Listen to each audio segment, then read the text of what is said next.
Инстаграмды ашып қалсам, осындай смстер қаптап кетіпті.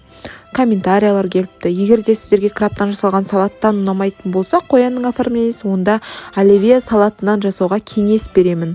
Осылай бәрін кубиктап тураймыз. Жұмыртқа бар менде, қайнатылған қияр, соленый, горох, картошка, сәбіз, жұмыртқа бәрін тұз қосып араластырамыз.